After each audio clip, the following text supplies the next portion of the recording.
Hello everyone, welcome back to my channel physics exam point.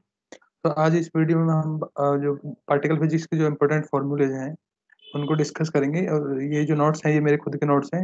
इनकी इनकी help से ही मैंने गेट और नेट के एग्जाम निकाले हैं मेरे। तो अगर आप भी इनको फॉलो करते हैं तो आप भी आसानी से अपने कम्पिटिटिव एग्जाम जो है फिजिक्स के, वो चाहे वो कोई भी हो, चाहे आप जॉब के लिए प्रिपेयर कर रहे हो, चाहे गेट के लिए प्रिपेयर कर रहे हो या नेट के लिए प्रिपेयर कर रहे हो, तो ये काफ़ी हेल्पफुल है। आप चाहे किसी भी कम्पिटिटिव एग्जाम के लिए प्रिपेयर कर रहे हो, तो अगर आप इन फॉर्मूलेज को फॉलो करते हैं, स्टडी करते हैं, तो आपका जो कम्पिटिटिव एग्जाम है उनके लिए काफ़ी हेल्पफुल रहेगा। और जो भी जितने भी क्वेश्चन पार्टिकल फिजिक्स से पूछे जाते हैं उनमें से आप 99% जो क्वेश्चंस हैं वो आप आसानी से सॉल्व कर पाओगे, जो पार्टिकल फिजिक्स के पर्टिकुलरली अगर हम बात करें। तो ये जो फॉर्मूलेज हैं ये मैंने काफ़ी सारे एग्जाम्स में अप्लाई भी किए हैं और पेपर भी देखे हैं बहुत सारे एग्जाम्स के। तो सब में ऑलमोस्ट जो है यहीं से क्वेश्चन आते हैं, जो ये फॉर्मूले यहाँ पे कलेक्ट किए हुए हैं। तो इनको यूज करके आप किसी भी एग्जाम में आपको जो जो पर्टिकुलरली है पार्टिकल फिजिक्स वाला पोर्शन आप यहाँ से कवर कर सकते हैं। मात्र 2 या 3 पेज के मैंने बनाए हैं, यहाँ से आप इजीली कवर कर पाओगे। इसके अलावा मैंने बाकी सारे सब्जेक्ट्स पे भी वीडियोज बना रखे हैं, तो बेटर है कि आप वो भी, अगर आप ये वीडियो अगर आपको अच्छा लगे तो आप वो भी देख सकते हैं। वो भी काफ़ी हेल्पफुल रहेंगे और वो सारी शॉर्ट शॉर्ट वीडियोज हैं, हाफ एन आवर की वीडियोज हैं, तो आप वो देख लें। तो आपका जो है लास्ट के फ्यू डेज में ही, मतलब 5-7 दिन में ही आपका जो सिलेबस है वो पूरा कवर हो जाएगा और इससे आप अच्छे से एग्जाम दे पाओगे। जो भी आप कम्पिटिटिव एग्जाम दे रहे हो, चाहे आप जियो फिजिसिस्ट का दे रहे हो, गेट का दे रहे हो, नेट का दे रहे हो। सो अभी हम इस आज की इस जो वीडियो है उसमें स्टार्ट करेंगे पार्टिकल फिजिक्स। और पार्टिकल फिजिक्स में सबसे पहले जो कंसेप्ट आता है वो एलिमेंट्री पार्टिकल्स का आता है। और एलिमेंट्री पार्टिकल्स की जब हम बात करते हैं तो वहाँ पे हमें एक टर्म्स जो नई हमें मिलती है वो मिलती है आइसोस्पिन। आइसोस्पिन को जो हम कैरेक्टराइज करते हैं वो जनरली करते हैं कि इसका प्रॉपर्टी जो है उसको हम स्पिन की तरह ही मानते हैं, बस न्यूक्लियर इंटरेक्शन में के टर्म्स में अगर हम बात करते हैं इस केस में। तो इसको जो हम डिफाइन करते हैं आइसोस्पिन को, वो इस तरह से डिफाइन करते हैं कि जो वो मल्टीप्लिसिटी है, मल्टीप्लिसिटी का मतलब मैं आपको बताऊंगा कि जो आइसोस्पिन जो है उसको हम डिफाइन करते हैं मल्टीप्लिसिटी एम जो है उसमें से एक को सब्ट्रैक्ट कर देंगे और उसको डिवाइड बाई 2 कर देंगे, तो हम हमारे किसी भी जो पार्टिकल है उसके लिए उसका आइसोस्पिन निकाल सकते हैं। तो आइसोस्पिन के मल्टीप्लिसिटी का मतलब मैं आपको बता देता हूँ। मल्टीप्लिसिटी क्या है कि एक पर्टिकुलर कैटेगरी के जो वो होते हैं या एक ही ग्रुप के जो एलिमेंट्स होते हैं, एलिमेंट्री जो हम पार्टिकल्स बोलेंगे उनको, जो एक ही कैटेगरी के होते हैं। जैसे हम अगर प्रोटॉन और न्यूट्रॉन की बात करें तो इन दोनों को एक ही कैटेगरी में रखता है, तो इनकी दोनों की मल्टीप्लिसिटी जो है वो 2 है। तो एम का वैल्यू 2 हो गया।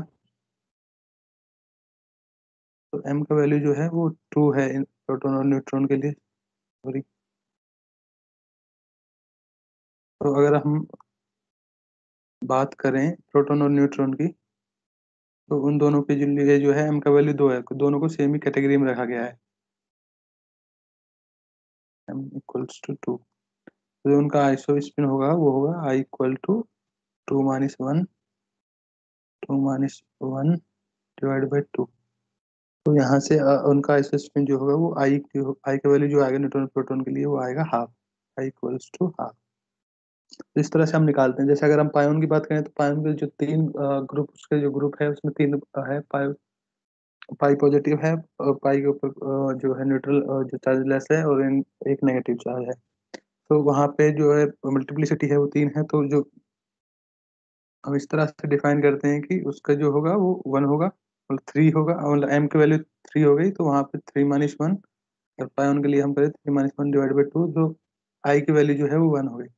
साइज स्पेस में करस्पॉन्डिंग ही हमारा इसका हम जेड कंपोनेंट निकालते हैं, जैसे हम एंगुलर मोमेंटम निकालते हैं, स्पिन कर्व भी निकालते हैं।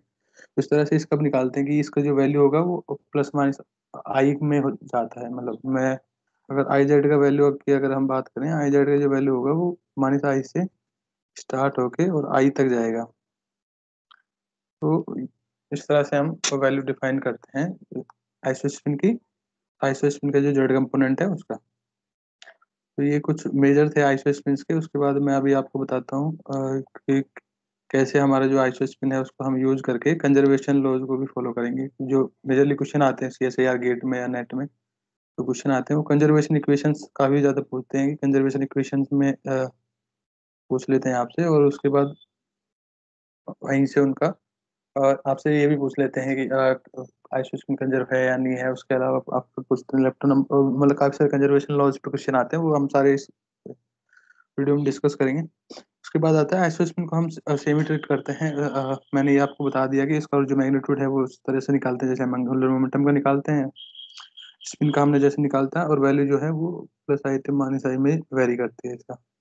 यहाँ पे दिया हुआ है आइसोस्पिन जो है वो कंजर्व होता है स्ट्रॉन्ग इंटरेक्शन में। केवल स्ट्रॉन्ग इंटरेक्शन की जब हम बात करेंगे तो सिर्फ आइसोस्पिन कंजर्व होता है। तो आइसोस्पिन मैंने आपको निकालना बता दिया। इसका जो कंजर्वेशन इक्वेशन जो आती है आपकी एग्जाम्स में, तो वहाँ पे आपका आइसोस्पिन कंजर्व हो रहा है तो स्ट्रॉन्ग इंटरेक्शन के थ्रू प्रोसेस कंप्लीट हो रहा है।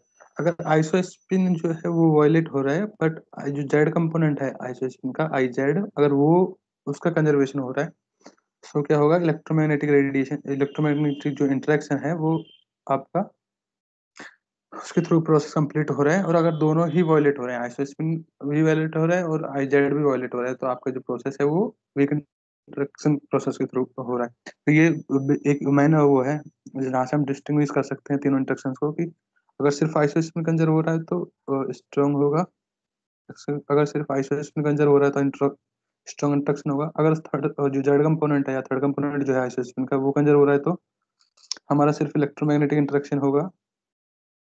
और अगर दोनों ही कंजर्व नहीं होते तो हमारा जो प्रोसेस है वो वीक इंटरेक्शन के थ्रू सिर्फ पॉसिबल है। सो मैं वापस एक बार रिपीट कर देता हूँ, आइसोस्पिन कंजर्व होगा सिर्फ स्ट्रॉन्ग इंटरेक्शन में। और उसके अलावा जो हम अगर जेड कंपोनेंट अगर कंजर्व हो रहा है, मतलब आइसोस्पिन भी कंजर्व हो सकता है और जेड कंपोनेंट भी अगर कंजर्व हो रहा है, तो वो प्रोसेस होगा वो स्ट्रॉन्ग इंटरेक्शन और इलेक्ट्रोमैग्नेटिक के थ्रू होगा। अगर दोनों में से कोई कंजर्व नहीं हो रहा तो फिर वीक इंटरेक्शन होगा। और अगर आइसोस्पिन कंजर्व नहीं हो रहा है पर आईजेड हो रहा है तो वो सिर्फ स्ट्रॉन्ग इंटरेक्शन के, मतलब सॉरी स्ट्रॉन्ग नहीं, इलेक्ट्रोमैग्नेटिक इंटरेक्शन के थ्रू प्रोसेस कंप्लीट हो जाएगा। तो ये तो हम हमारा जो एक जनरल वो है कि जहाँ से हम डिफ्रेंशिएट कर सकते हैं और किसी भी क्वेश्चन का निकाल सकते हैं।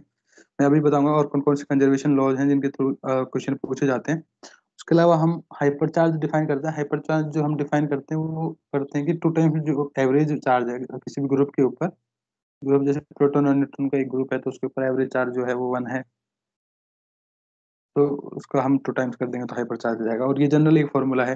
तो ये यहाँ से जनरली क्वेश्चन वैसे नहीं आता है, पर ये आप याद रखें तो याद रख सकते हैं। मैं बताता हूँ आपको क्वेश्चन कहाँ से आएंगे, वो मैं आपको अभी डिस्कस करूंगा। सो ये अगर वो ये सिंपल आई थ्री की टर्म्स में चला जाएगा, आई थ्री जो है वो जेड कंपोनेंट ही है। अगर हम कुछ बुक्स में आई थ्री लिखते हैं, कुछ बुक्स में जो है आई जेड लिखते हैं, थर्ड कंपोनेंट आइसोस्पिन का। तो अगर isospin Kanjar third component Kanjar होगा तो जो प्रोसेस कंप्लीट होगा वो कंप्लीट होगा इलेक्ट्रोमैग्नेटिक इंटरेक्शन के थ्रू। बट जरूरी नहीं है कि वो मतलब अगर वो कंजर्व नहीं हो रहा है तो वो हमारा जो प्रोसेस है वो वीक इंटरेक्शन के थ्रू वो कंप्लीट हो सकता है। ये जरूरी नहीं है कि मतलब किसी भी प्रोसेस के थ्रू कंप्लीट नहीं होगा। तो उसके बाद स्ट्रेंजनेस स्ट्रेंजनेस नंबर आता है। स्ट्रेंजनेस नंबर को हमने डिफाइन किया है इस तरह से हम डिफाइन करते हैं। मैं इसका मीनिंग बता देता हूँ आपको क्या आता है। ये कुछ मतलब फॉर्मूलाज हैं जो इस तरह से दिए हुए हैं, पर जो मेन मीनिंग है या फिजिकल मीनिंग जो है क्या है, वो ये है कि जो स्ट्रेंज पार्टिकल्स होते हैं वो प्रोड्यूस होते हैं स्ट्रॉन्ग इंटरेक्शन के थ्रू, पर डिके होते हैं वो डिफरेंट इंटरेक्शन के थ्रू। जनरली वो डिके होते हैं वीक इंटरेक्शन के थ्रू। तो जो प्रोड्यूस होंगे तो वो ग्रुप में प्रोड्यूस होते हैं और स्ट्रॉन्ग इंटरेक्शन के थ्रू जनरली प्रोड्यूस होते हैं। उसके अलावा जो जब डिके होगा तो डिके जो होगा वो होगा किसी और इंटरेक्शन के थ्रू, जनरली वीक के थ्रू होता है। तो स्ट्रेंजनेस की अगर हम बात करें तो ये कंजर होता है स्ट्रॉन्ग इंटरेक्शन में एंड ईएम इंटरेक्शन में।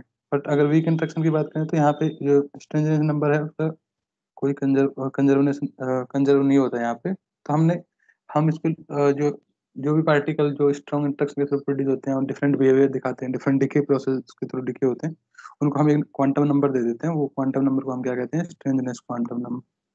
स्ट्रेंजनेस क्वांटम नंबर ये हम उनको दे देते हैं और उसका सिंबल जो है ऐसे। तो ये हो गया। उसके अलावा अब यहाँ पे ये सारी जो प्रोसेस है यहाँ से ये अब बस याद रखने का है। उसके बाद जो मेन क्वेश्चन आते हैं वो कहाँ से किस टाइप के क्वेश्चन आते हैं वो मैं आपको बता देता हूँ। तो उसके बाद जो सब पार्टिकल्स की हम बात करते हैं, पार्टिकल्स में क्या है, सब पार्टिकल्स में कि जो हमारे जितने हेड्रॉन्स होते हैं, या इन पर्टिकुलरली अगर हम बेरियंस की बात करें और हेड्रॉन्स की भी अगर बात करें, तो वो कुछ उसके अंदर भी टाइनी पार्टिकल्स अवेलेबल होते हैं। उनसे मिलकर ही वो बना होता है, बाकी सारा स्पेस जो होता है वो एम्प्टी होता है। तो जो जो टाइनी पार्टिकल्स होते हैं इनसाइड द हाइड्रॉन्स, जैसे प्रोटॉन और न्यूट्रॉन के अंदर जो इनसाइड पार्टिकल्स हैं, टाइनी पार्टिकल्स हैं, उनको हम बोलते हैं क्वार्क। क्वार्क के थ्रू उनको एक्सप्लेन करते हैं। तो क्वार्क जो है अब तक जो मिले हैं, उनका हम जनरली उनको डिस्ट्रीब्यूट करते हैं सिक्स सिक्स क्वार्क क्वार्क के टर्म्स में। सिक्स क्वार्क जो है हमारे, वो हैं up quark, down quark, strange quark, charm quark, top quark और बॉटम क्वार्क। अब इनके करस्पॉन्डिंग सबको कुछ स्टैंडर्ड आइसोस्पिन नंबर दिया हुआ है और कुछ कोई स्टैंडर्ड, जैसे ये सारे बेरियंस की अगर हम बात करें, तो बेरियंस जो मिलके बने होते हैं वो तीन क्वार्क से मिलके बने होते हैं। तो सबका जो बेरियन नंबर होगा वो 1/3 दिया हुआ है। तो और उसके अलावा स्ट्रेंजनेस क्वांटम नंबर दिया हुआ है, सिर्फ स्ट्रेंज पार्टिकल्स के लिए दिया हुआ है। जो स्ट्रेंज पार्टिकल्स हैं उनके लिए स्ट्रेंज क्वांटम नंबर दिया हुआ है। और ये चार्ज है, ये चार्ज आपको याद रखना है। चार्ज का जो डिस्ट्रीब्यूशन है ये आपको याद रखना है। क्वेश्चन जो पूछेगा वो यहीं से पूछेगा आपको, यहाँ से जो है चार्ज के कौन से क्वार्क के ऊपर, इसको यूज करके ही आपको क्वेश्चन सॉल्व करने को मिलेगा। तो चार्ज जो है डिफरेंट डिफरेंट क्वार्क पे, ये आपको याद रखना है। उसके अलावा आपको सिर्फ अप एंड ये ध्यान रखना है कि सिर्फ अप एंड डाउन जो क्वार्क हैं वहाँ उनके पास ही आइसोस्पिन अवेलेबल होता है। उसके अलावा किसी के पास भी आइसोस्पिन अवेलेबल नहीं होता है। तो सिर्फ अप एंड डाउन के ऊपर होता है। उसके अलावा जो अप क्वार्क है उसके पास जो थर्ड कंपोनेंट है वो पॉजिटिव होता है, पॉजिटिव। हाँ, पर सेकेंडरी जो कंपोनेंट है वो माइनस हाफ होता है। ये आपको याद रखना है। उसके बाद अगर हम बात करें जो मेन जो है, मेन जो पार्ट है उसका इंटरेक्शन का अगर बात करें, ये गैल्जी न्यूमैन फार्मूला है, ये आप याद रख लें। नेग्लिजिबल चांस होते हैं वैसे पूछने के, पर अगर पूछ लेते हैं तो यहाँ पे ये जो टोटल चार्ज होता है एटम के ऊपर, जो हम मतलब एटम एटम नहीं कहते, मतलब कोई भी जो हेड्रॉन है उसके ऊपर जो चार्ज होगा उसको हम इस तरह से डिफाइन करते हैं। मतलब टोटल चार्ज जो है वो I3 प्लस प्लस में baryon number plus strange number plus charm number plus top number plus bottom number divide by 2, हम उसको इस तरह से डिफाइन करते हैं। उसके बाद एक जनरल जो चीज़ है याद रखने के लिए, वो है कि इलेक्ट्रॉन्स जो प्रोड्यूस होंगे वो वीक इंटरेक्शन के थ्रू प्रोड्यूस होंगे। तो इलेक्ट्रॉन्स क्या हैं वो मैं आपको बता दूंगा अभी कि इलेक्ट्रॉन्स कौन कौन से हैं। और उसके अलावा एक चीज़ याद रखनी है कि जो गामा गामा रे प्रोड्यूस होंगी वो आपकी, वो हमेशा इलेक्ट्रोमैग्नेटिक इंटरेक्शन के थ्रू प्रोड्यूस होती हैं। और बेरियंस जो प्रोड्यूस होते हैं वो इंटरेक्शन के स्ट्रॉन्ग इंटरेक्शन के थ्रू प्रोड्यूस होते हैं। तो अगर आपने ये तीनों चीजें याद रख ली, तो आप जो जितने भी इक्वेशंस आती हैं, इक्वेशंस के ऊपर जो क्वेश्चन आते हैं पार्टिकल फिजिक्स में, इक्वेशन बेस्ड जो क्वेश्चन आते हैं, इक्वेशन बेस्ड जो क्वेश्चन आते हैं उनको आप आसानी से सॉल्व कर लोगे अगर आपको ये तीन चीजें पता है कि इलेक्ट्रॉन्स वीक इंटरेक्शन में प्रोड्यूस होते हैं, गामा रे इलेक्ट्रोमैग्नेटिक में, और बेरियन जो होते हैं स्ट्रॉन्ग इंटरेक्शन में प्रोड्यूस होते हैं। और जो बीटा डीके प्रोसेस होता है, ये इस पार्टिकल फिजिक्स का पार्ट नहीं है, पर फिर भी मैं बता देता हूँ कि ये काफी इंपॉर्टेंट है। इसमें जो एंटी न्यूट्रॉन और न्यूट्रिनो जो प्रोड्यूस होते हैं वो सिर्फ पैरिटी कंजर्वेशन के लिए हम जनरली, पैरिटी कंजर्वेशन मतलब कंप्लीट करने के लिए हम उनको लेके आए थे। उसके अलावा जो फंडामेंटल पार्टिकल्स की अगर हम बात करें, तो फंडामेंटल पार्टिकल्स जो है हमारे पास इलेक्ट्रॉन है, इलेक्ट्रॉन कैटेगरी में जो आता है, और उसके बाद फोटोन है और न्यूट्रिनोज है। ये मतलब क्वेश्चन के ऊपर भी बेस करता है। वैसे जनरली हम डिफाइन अभी तक जो करते हैं वो जो प्रोटॉन है, न्यूट्रॉन है और इलेक्ट्रॉन है, उन्हीं को सिर्फ जो है एलिमेंट्री पार्टिकल मानते हैं। प्रोटॉन, न्यूट्रॉन और इलेक्ट्रॉन को ही एलिमेंट्री पार्टिकल्स मानते हैं। अगर आपको क्वेश्चन में जिस किस तरह के ऑप्शन दिए हुए हैं उनके ऊपर आपको देखना है कि किस तरह के ऑप्शन आपको क्वेश्चन में दिए हुए हैं। और मैं आपको अभी वो दिखा देता हूँ एक बार कि इलेक्ट्रॉन नंबर्स कौन कौन से हैं।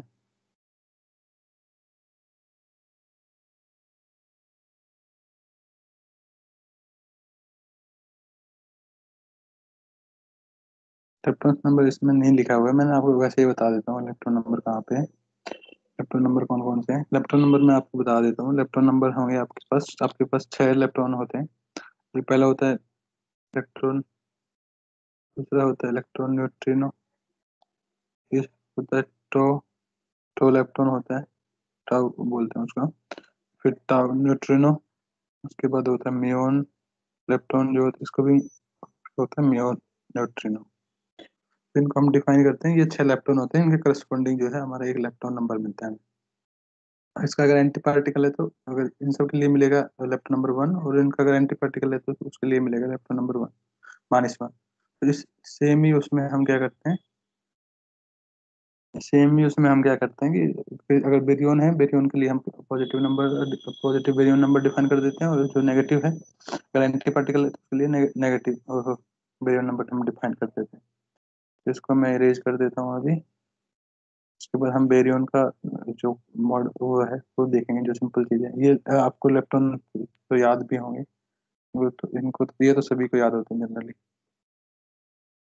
उसके बाद मैं बताता हूँ जो हेड्रॉन्स होते हैं, हेड्रॉन्स की अगर हम बात करें तो जो हेड्रॉन्स जो होते हैं वो जनरली दो चीज़ों में हम उनको डिवाइड कर देते हैं। पहले होता है बेरियंस और दूसरा होता है मेसॉन्स।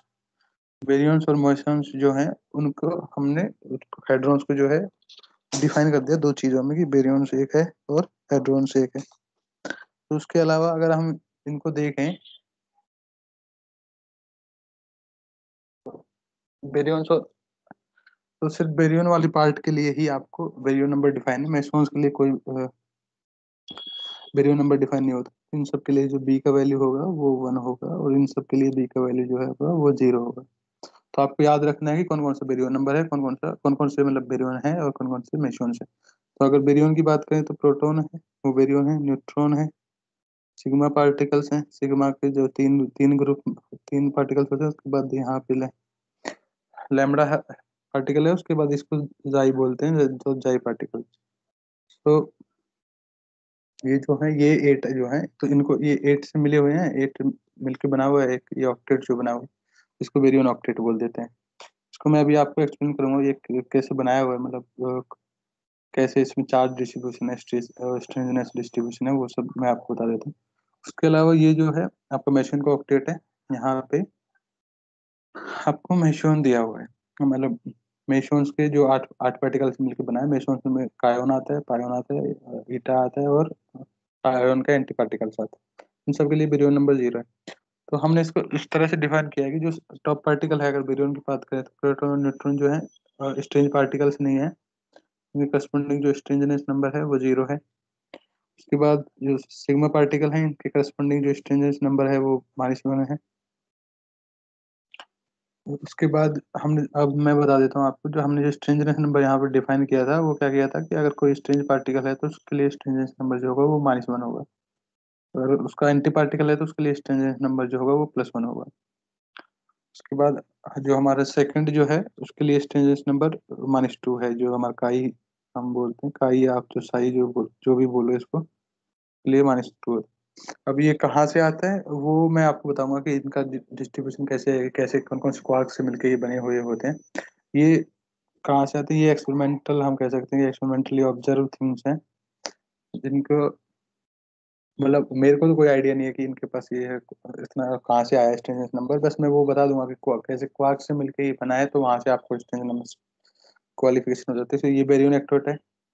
यहाँ पे एक चीज याद रखने की है कि जब भी हम बेरियन की बात करते हैं तो 3 क्वार्क्स से मिलके बने होते हैं, क्वार्क्स से मिलके बने होते हैं। तो मेसॉन्स की बात करते हैं तो सिर्फ 2 क्वार्क्स से मिलके बने होते हैं। तो 2 क्वार्क्स हैं, 3 क्वार्क्स हैं। उसके बाद ये जो है ये बेरियन ऑक्टेट है, ये 12, हाँ 12 नहीं, सॉरी। अब ये यहाँ पे जो है ये डेल्टा जो पार्टिकल है इसका, इसमें अगर देखो जैसे मैंने आपको आइसोस्पेन डिफाइन किया था कि आइसोस्पेन क्या है, ग्रुप में कितने मेंबर्स हैं उसके बेसिस पे हम डिफाइन करते हैं। तो अगर इसका मल्टीप्लिसिटी 4 हो गया, 4 मेंबर्स हैं ग्रुप में, तो हम आइसोस्पेन जब निकालेंगे तो 4 - 1 / 2 तो हो गया 3/2। ये इसका आइसोस्पेन का वैल्यू है। करस्पॉन्डिंग जो आई जेड होगा वो क्या होगा, जेड होगा 3/2, हाफ, -हाफ, और -3/2।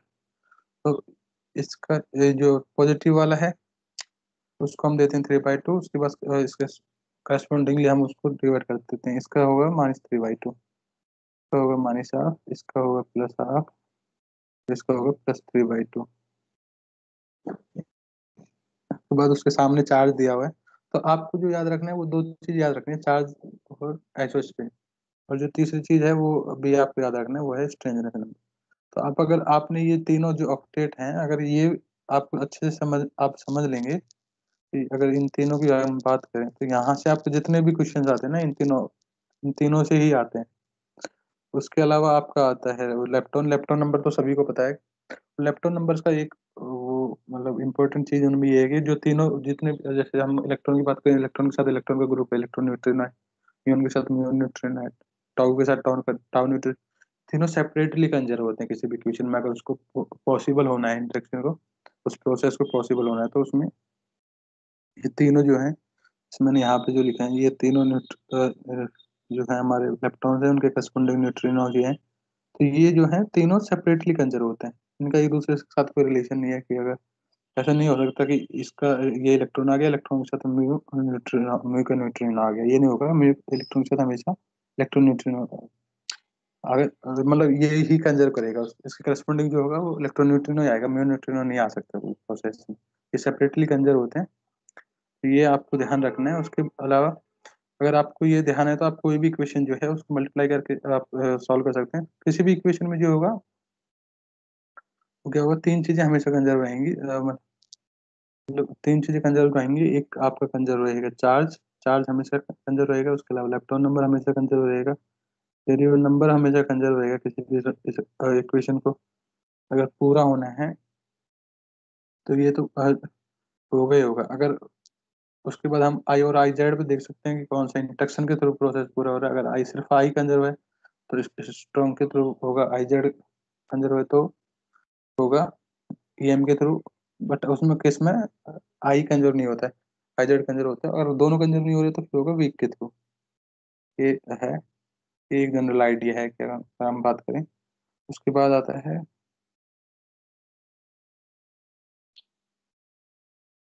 उसके बाद आता है हमारा मेरी जो हम क्वार्क्स में कैसे डिफाइन करते हैं। क्वार्क्स पे तो मैंने आपको चार्ज डिस्ट्रीब्यूशन बताया था अभी क्वार्क्स का, वो आपको याद रखना है। और उसके बेसिस पे सिर्फ आपको चार्ज याद रखना है। चार्ज तो उसके ऊपर वैसे भी मेंशन हुआ होता है, जैसे इसके ऊपर +2 दिया हुआ है।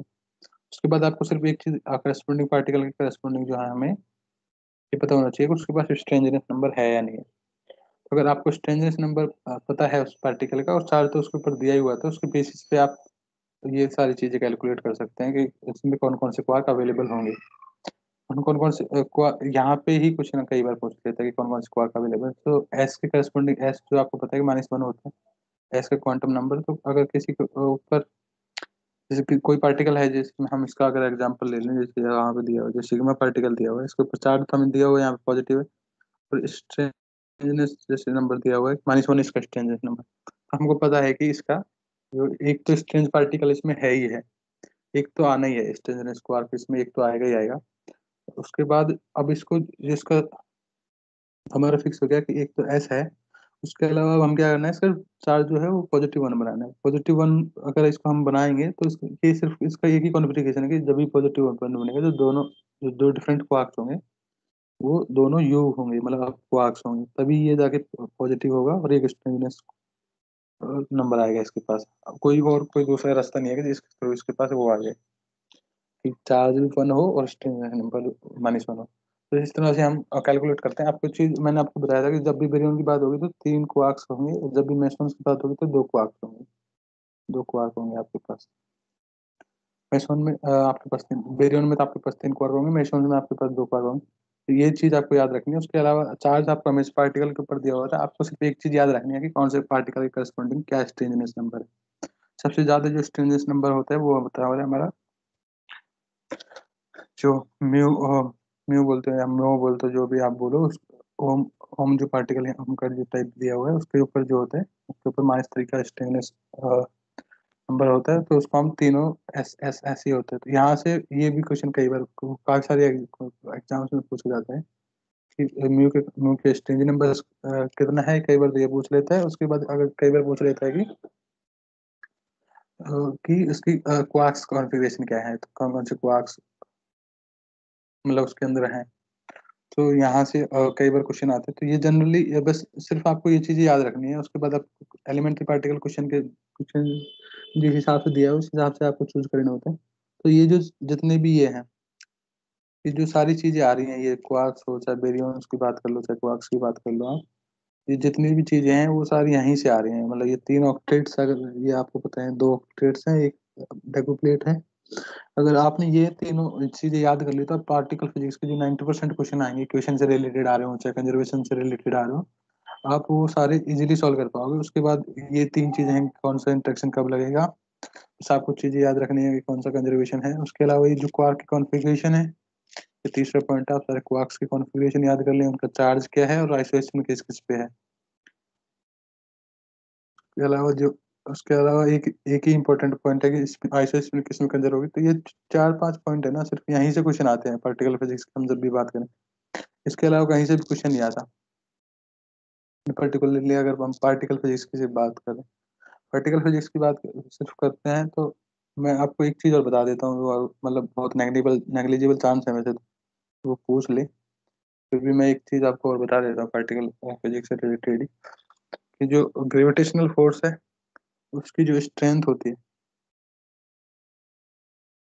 वो थर्ड नंबर पे आती है सब। मतलब हमें जो स्ट्रेंथ है, वो जो ऑर्डर है वो आपको बताना चाह रहा हूँ कि जो ऑर्डर है वो क्या है। ऑर्डर है कि जो सबसे पहले जो सबसे ज्यादा हाईएस्ट इंटरेक्शन है, स्ट्रेंथ है, मतलब किसी फोर्स की, वो स्ट्रॉन्ग फोर्स है, ये पहले नंबर पे आता है। उसके स्ट्रेंथ सबसे ज्यादा है। तो स्ट्रेंथ जो है वो इनवर्सली प्रोपोर्शनल होता है टाइम के। तो अगर उसका टाइम जो है, लाइफ टाइम जो प्रोसेस जो हो रहा है उसके थ्रू, जिस जिस प्रोसेस की जो लाइफ टाइम है वो सबसे कम होगा अगर उसकी स्ट्रेंथ ज्यादा होगी। तो ये जो टो है वो -23 सेकंड के ऑर्डर का होता है, स्ट्रॉन्ग इंटरेक्शन की बात करें तो। उसके बाद हमारा आता है ईएम इंटरेक्शन, दूसरे नंबर। पहले पे स्ट्रॉन्ग है, दूसरे पे ईएम है। उसके बाद जो तीसरे पे जो आता है हमारा, वो आता है वीक इंटरेक्शन। इसका जो लाइफ टाइम है वो आता है 10⁻10 सेकंड का। ये काफी बार पूछ लेता है कि वीक इंटरेक्शन का लाइफ टाइम कितना है। उसके बाद चौथे पे जो आता है हमारा, वो आता है ग्रेविटेशनल फोर्स। चौथे पे जो आता है ग्रेविटेशनल फोर्स, क्योंकि इसका लाइफ टाइम जो है वो काफी बड़ा है, तो जो अगर इन्वर्सली करेंगे तो हम उसको जो स्ट्रेंथ होगी, इसकी स्ट्रेंथ जो होगी वो 10⁻16 होगी, -16 के सेकंड इनवर्स के। सो यहाँ से भी कई बार क्वेश्चन पूछ लेते हैं कि ये है सिर्फ है। उसके अलावा जो मेजरली आपको जो चीजें याद रखनी है वो रखनी है, एक कोड नंबर ऑफ क्वार्क्स, और ये तीन जो दो ऑक्टेट हैं, एक डेकुप्लेट है, ये याद रखना है। उसके बाद जो छह क्वार्क्स है, ये सिर्फ छह क्वार्क्स की जो डिफरेंट डिफरेंट कॉन्फ़िगरेशन है, ये आपको याद रखना है। इसके अलावा आपको कुछ याद नहीं करना है, कि जो आपको पार्टिकल फिजिक्स में मतलब कि बहुत तगड़ा आपको याद करना हो। और यहाँ से आराम से 5-6 नंबर के क्वेश्चंस आते हैं। ये क्वेश्चन जो होते हैं वो काफ़ी ज़्यादा हाई स्कोरिंग होते हैं। सो आप जो पार्टिकल फिजिक्स है ओवरऑल काफ़ी स्कोरिंग होते हैं, मतलब आप 10 में से 9, 9, 9.5 तो स्कोर कर ही सकते हो आसानी से। सो ये मैं आप मेजरली ट्रिक्स हैं कि आप दोनों डेकुप्लेट्स से मतलब दोनों ऑक्टेट्स याद कर लो, डेकुप्लेट्स याद कर लो, उसके अलावा क्वार्क्स याद कर लो। यहाँ से ही आप मोस्टली चीज़ें जो है पार्टिकल फिजिक्स की वो सॉल्व कर दोगे। सो ये हमारा पार्टिकल फिजिक्स का ओवरव्यू था। इसके अलावा ज़्यादा कुछ पार्टिकल फिजिक्स के क्वेश्चन आते नहीं है। तो अगर आपको ये वीडियो सही लगा हो, कि आपको लगता है कि यार ये काफ़ी मेरे लिए हेल्पफुल रहेगा एग्जाम में, तो अगर आपको पसंद आया हो तो आप वीडियो को लाइक कर सकते हैं। उसके अलावा अगर आप ऐसे ही इन्फॉर्मेशन आगे भी चाहते हैं, बाकी वीडियोज भी देखना चाहते हैं, तो आप मेरे चैनल पे जा सकते हैं, जो फिजिक्स एग्जाम पॉइंट आपके वीडियो के नीचे लिखा आ रहा है, वहाँ पे क्लिक करें। आपके पास वो लिस्ट ऑफ वीडियोज आ जाएगी, तो आप सारे वीडियो देख सकते हैं, और सब्जेक्ट्स पे भी जो बनाए हुए हैं वो भी देख सकते हैं। और अगर आपको वीडियो पसंद आया तो आप लाइक कर दें, चैनल को सब्सक्राइब कर लें, और उसके साइड में जो बेल आइकन है उसको प्रेस कर दें, ताकि आपके पास जो है लेटेस्ट इन्फॉर्मेशन जो है वो पहुंच जाए, और आप इन सबको यूज कर पाओ एग्जाम्स के। हम यहाँ पे जनरली जो मोस्ट इम्पोर्टेंट इश्यूज है या मोस्ट इम्पोर्टेंट जो ट्रिक्स हैं, जिनसे हम हाई स्कोर कर सकते हैं एग्जाम्स में, जो फिजिक्स से रिलेटेड कम्पिटेटिव एग्जाम्स हैं, उनके ट्रिक्स डिस्कस करते हैं इस चैनल पे। तो आप भी पार्ट हो सकते, मेंबर बन सकते हैं इस चैनल के। और आपको मेंबर बनने के लिए सब्सक्राइब करना पड़ेगा, और उसके अलावा बेल आइकन को हिट करना पड़ेगा, ताकि आपके पास जो इन्फॉर्मेशन है वो काफ़ी मतलब सबसे जल्दी पहुंच जाए। तो थैंक यू। आज की वीडियो में यही था मेरी तरफ से। तो इन पर्टिकुलरली अगर पार्टिकल फिजिक्स में मैंने आपको जो टिप्स एंड ट्रिक्स बताई हैं, आप वो फॉलो कर सकते हैं। और सिर्फ अगर पार्टिकल फिजिक्स की अगर हम बात करें, तो आप यहाँ से 99% आप आसानी से स्कोर कर पाओगे। 99% ऑफ पार्टिकल फिजिक्स के जो क्वेश्चन होंगे आप इजीली सॉल्व कर पाओगे। तो आप ये ट्रिक्स फॉलो करें, आपके अच्छे मार्क्स आ जाएंगे पार्टिकल फिजिक्स वाले क्वेश्चन के। और ओवरऑल मैंने काफ़ी सारे वीडियोज बनाए हैं और सब्जेक्ट्स पे भी, अगर आप उनको फॉलो करेंगे तो आपके एग्जाम्स में काफ़ी अच्छे मार्क्स आ जाएंगे। सो ये मेरी तरफ से था आज पार्टिकल फिजिक्स के ऊपर। So all the best for your exam, and if you think that this video is going to help you, then you can subscribe channel and also hit the like button to the video. So thank you so much.